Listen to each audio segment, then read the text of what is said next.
continuamos con José Félix Varela, quien es diputado del Consejo Legislativo de Estado Vargas. Te preguntaba sobre este tema de algunas denuncias que uno recibe, porque te llaman, mira que están unos policías o funcionarios de cualquier cuerpo, no necesariamente de la policía de Vargas o del policía municipal o regional, también de otros cuerpos, que bueno, se dedican a matraquear a los jóvenes que bajan a la playa, porque siempre llevan dinero, por supuesto, porque van a la playa, y algunos de ellos llevan licor y a lo mejor algunos que no tienen licencia o la tiene, pero son jóvenes, pues entonces...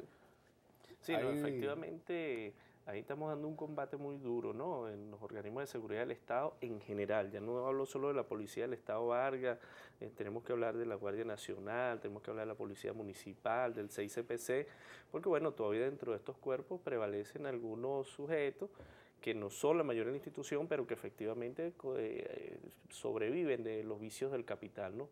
Y matraquean, o ponen una multa aparte, como lo quieran llamar. Eso sigue sucediendo, lo estamos combatiendo con mucha fuerza. El año pasado, por ejemplo, nada más de la Policía del Estado tuvimos que pasar 81 funcionarios, entre inclusive comisarios, inspectores, policías, a orden de la Fiscalía, y los 81 fueron destituidos de la Policía del Estado. O sea, hay un proceso de depuración, pero es un proceso de depuración, bueno, que va a seguir avanzando. Y importante que la gente, bueno, ubique los mecanismos a través de la Defensoría del Pueblo, de la Fiscalía, es decir, la denuncia a través de organismos distintos a los organismos de seguridad del Estado, para que bueno, se vayan procesando esas cosas, ¿no?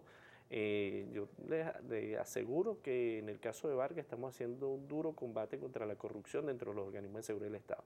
Claro, la corrupción al final, Vladimir, es un problema del modelo capitalista, ¿no? Es decir, la corrupción la seguimos teniendo dentro de nuestros funcionarios públicos, la corrupción la seguimos teniendo en los espacios de la administración de justicia, es una herencia que todavía sobrevive en nuestra sociedad y que no va a ser fácil de eliminar absolutamente, ¿no? Yo creo que parte del tránsito a un modelo distinto pasa también por el combate a la corrupción, no solo como un problema moral, sino como un problema fundamentalmente político que tiene que ver con el desmontaje del modelo que tenemos y la construcción de una nueva sociedad. Bueno, José Félix, ¿y cómo se prepara el PSUV allá en el Estado para las primarias? Bueno, sabes que se suspendió el proceso ahorita de las primarias porque decidimos dedicar todo el esfuerzo ahorita a la recolección de firmas para exigirle, solicitar, pedir a Obama que derogue ese decreto ejecutivo. Ese decreto ejecutivo. Pero eso no quiere decir que no se van a hacer, se van a hacer. No, se van a hacer. Para el 19 de abril, para el 19 de abril va a ser el proceso de postulación. Si las VH, los organismos de base del partido, postulan hombres y mujeres, jóvenes, para conformar el tarjetón. Los 12 más postulados de cada circuito entonces conformarán el tarjetón, y el 28 de junio se realizarán las elecciones internas, de donde cada circuito entonces tendrá quienes serán sus candidatos. ¿Tú vas a la reelección? Asamblea Nacional. Yo estoy en el Consejo Legislativo y bueno... no, por supuesto. Claro, ahora es cierto, no hay elecciones regionales, son nacionales. No, claro, hay una lógica distinta. Ahora no es que yo aspire a ser diputado, ahora es que las bases del partido, en un ejercicio más democrático... En este caso, es correcto. ¿Tú aspirarías a la Asamblea Nacional? Sí, si las bases del partido me postulan, por supuesto que yo asumo esa responsabilidad, ese reto. Claro. Ahora vamos a hablar un poquito de economía, tú también eres economista. Hay críticas al funcionamiento del esquema cambiario. Decía en días recientes el economista José Guerra que el gobierno solamente, el Banco Central le lanza al CIMADI solamente pura chinchurria, así lo dijo textualmente. Sí, bueno, en principio nosotros no podemos negar que tenemos una crisis económica importante en puerta, ¿no? Que tenemos una crisis importante aguas adentro, y ahora además nosotros acabamos de cobrar la última factura petrolera a 100, ahora la cosa va a ser inclusive más compleja porque empezamos a cobrar en el próximo trimestre la factura petrolera a 40 promedio, ¿no? 60% menos. 60% menos, es decir, que la disponibilidad de dólares por parte del Estado no es que se incrementa, eso hay que tenerlo como bien claro, ¿no? Ahora, el problema ahí es fundamentalmente de política económica. ¿Qué quiero decir con esto? Que el tema del funcionamiento de cualquier mecanismo cambiario en este país va a estar en el marco de una confrontación fundamentalmente política. Eso que Nicolás denuncia, que es la guerra económica, existe, es real, ¿no? En este tema cambiario yo puedo poner un ejemplo rapidito. Eso que llaman el dólar paralelo o el dólar guarimbero, el 20 de noviembre estaba en 80 bolívares por dólar, pero el 20 de diciembre había aumentado a 180. Es verdad que ese aumento es producto de eso que llaman la oferta y la demanda solamente, que se incrementó en más del 100% en ese mes la demanda de dólares. No es verdad, porque bueno, aquí tradicionalmente quienes más demandan dólares en ese mercado son los importadores, y los importadores hacen transacciones hasta octubre, máximo noviembre. En diciembre nadie está importando. Y el resto de las personas, los viajeros, están buscando eso que llaman los raspacupos, están buscando dólares del Estado, no dólares en el mercado paralelo. Quien busca en diciembre, noviembre, dólares en el mercado paralelo porque tiene una emergencia, temas de salud, temas de otro tipo.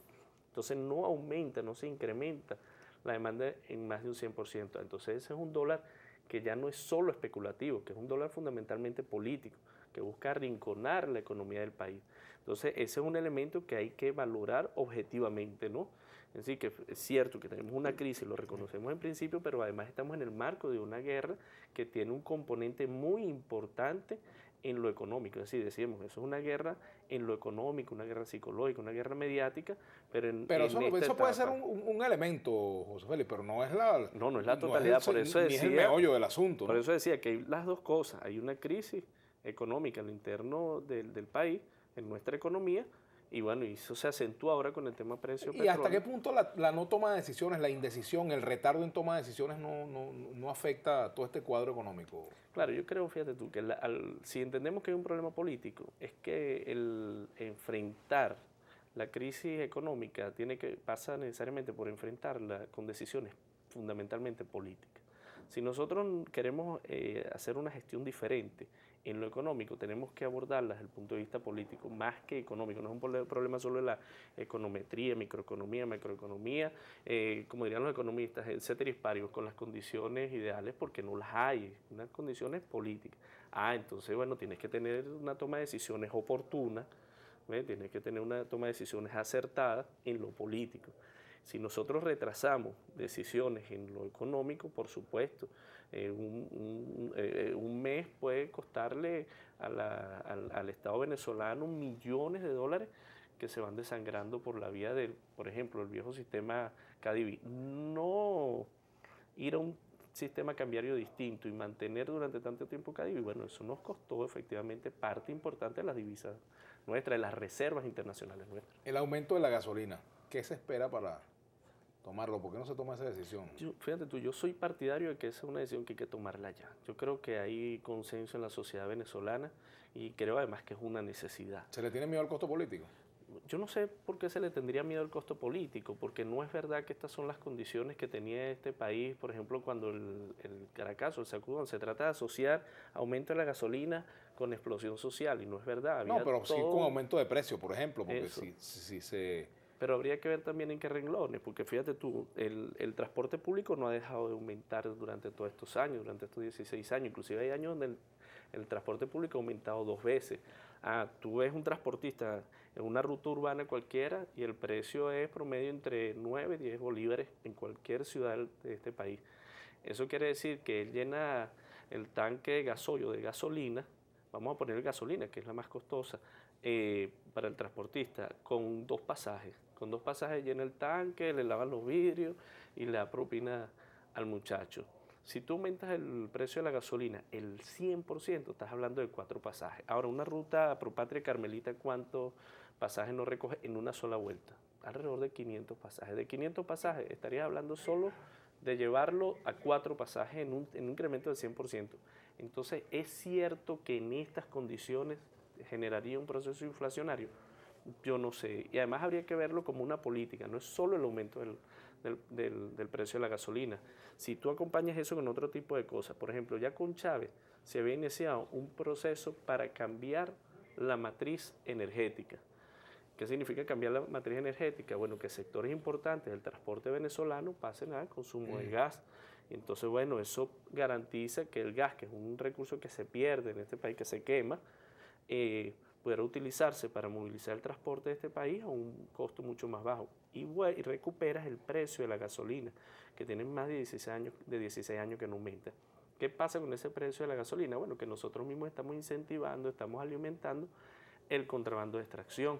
El contrabando de extracción, que no es cualquier cosa, no es solo el tema de los pimpineros, de los bachaqueros, no, es un tema mucho más complejo. La misma PDVSA reconoce que se van por la vía del contrabando de extracción, alrededor de 100.000 barriles diarios de petróleo convertidos en gasolina y gasoil por las fronteras venezolanas, por la vía del contrabando de extracción. Es decir, alrededor de 12.500 millones de dólares al año que pierde nuestra economía por esa dirección. Si tú vas sincerando los precios, tú vas ahí combatiendo el contrabando de extracción. Pero fíjate este fenómeno, Vladimir, ¿qué pasa en la frontera?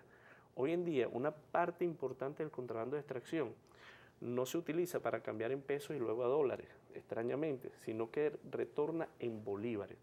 Cada bolívar invertido en el contrabando de extracción se convierte en 2.000 bolívares, corrijo, que luego se utiliza para quebrar el dólar 6.30. Es decir, porque luego lo que se va en contrabando de extracción para afuera es producto fundamentalmente en el sector de alimentos y medicina. No es como en otras épocas, porque siempre se ha contrabandeado en el sector, qué sé yo, repuestos, cosméticos, etcétera, textiles, sino que alimentos y medicina. ¿Eso por qué? Porque bueno, se va quebrando el dólar 6.30 financiado por el mismo contrabando de extracción del combustible.